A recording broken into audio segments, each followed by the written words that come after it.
ဒီနေ့ဖတ်ပြမယ့်ပုံမြင်လေးရဲ့ခေါင်းစဉ်ကတော့အမုန်းတွေကိုနှလုံးသားထဲဘလောက်ကြာသိမ်းထားမလဲဆိုတဲ့ခေါင်းစဉ်လေးဖြစ်ပါတယ်။ဒီနေ့မှမူဂျူဆီယာမတယောက်ဟာ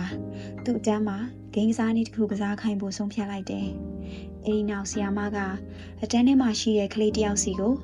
အာလူအနှဲငယ်ပလတ်စတစ်အိတ်နဲ့ထည့်ယူလာခဲ့ဖို့ပြောလိုက်တယ်။အာလူတစ်လုံးစီကိုကလေးတွေအနေနဲ့သူတို့မုန်းတဲ့လူရဲ့နာမည်တစ်ခုစီပေးခိုင်းလိုက်တယ်။အဲဒီတော့ကလေးတွေအနေနဲ့သူတို့အိတ်ထဲထည့်တယ်လာမယ့်အာလူရည်အတွက်ဟာသူတို့မုန်းတဲ့လူရည်အတွက်ပေါ်မူတည်ရပေါ့ကွယ်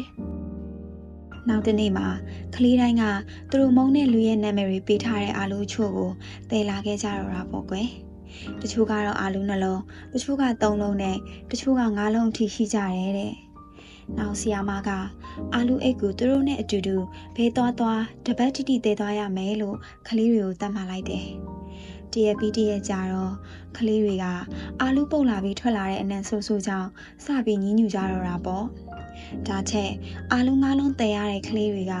အိတ်လေးလေးကြီးကိုတည်ရလို့ငိုပါငိုကြတော့တာပေါ့ကွယ်။တပတ်ကြာပြီးတဲ့နောက်မှာတော့ဒီဂိမ်းကစားနည်းအဆုံးသတ်သွားလို့ကလေးတွေကစိတ်သက်သာရာရသွားကြတော့တယ်။အဲဒီမှာဆီယာမကအာလူတွေကိုတပတ်တိတိတည်ရတာဘယ်လိုခံစားရလဲလို့မေးလိုက်တယ်။ကလေးတွေကသူတို့ရဲ့စိတ်ပြတ်မှုကိုထုတ်ပြောပြလာကြတော့တာပေါ့။ပြီးတော့ဘဲသွားအာလူပုံနဲ့နေရနဲ့အာလူအိတ်လေးလေးကိုတည်နေရတော့ဒုက္ခရောက်ကြောင်းရေရွတ်ပြကြတော့တာပေါ့။နောက်တော့ဆီယာမကကလေးတွေကိုဒီဂိမ်းကစားနည်းရဲ့နောက်ွယ်ကအတိတ်ပဲကိုရှင်းပြလိုက်တော့တာပေါ့။ဆီယာမက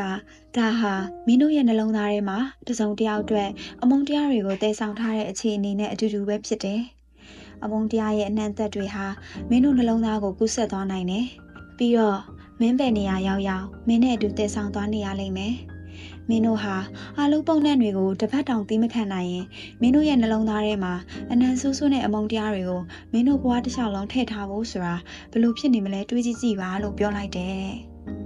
ဒီပုံမြင်လေးကပြောတဲ့သတင်းစကားကတော့ကိုယ်နှလုံးသားတွေကဘသူအတွက်မဆိုရှိနေတဲ့အမုန်းတရားတွေကိုဖယ်ရှားလိုက်ဖို့လိုပါတယ်။အဲဒီခါမှသာကိုယ်ဘဝတစ်လျှောက်လုံးအတွက်လေးလံတဲ့ဝန်ကိုလှုပ်ချနိုင်မှာပါ။တခြားလူပေါ်ခွင့်လွှတ်တယ်ဆိုတာဟာထားရှိရမယ့်အကောင်းဆုံးသောစိတ်သဘောထားဖြစ်ပါတယ်။တစုံတစ်ယောက်နဲ့ပတ်သက်တဲ့မကောင်းတဲ့စိတ်ခံစားမှုတွေကကိုယ်စိတ်အတွင်းရဲ့အေးချမ်းမှုကိုဆုံးရှုံးသွားစေနိုင်ပါတယ်။ဒါကြောင့်အဲ့ဒီအစားသူနဲ့ပတ်သက်တဲ့ကောင်းမွန်တဲ့အရာတွေကိုမှတ်ရပြီးအမုန်းတွေကိုတော့လှုပ်ချလိုက်ပါတဲ့။ကောင်းသောနေ့လေးဖြစ်ပါစေ။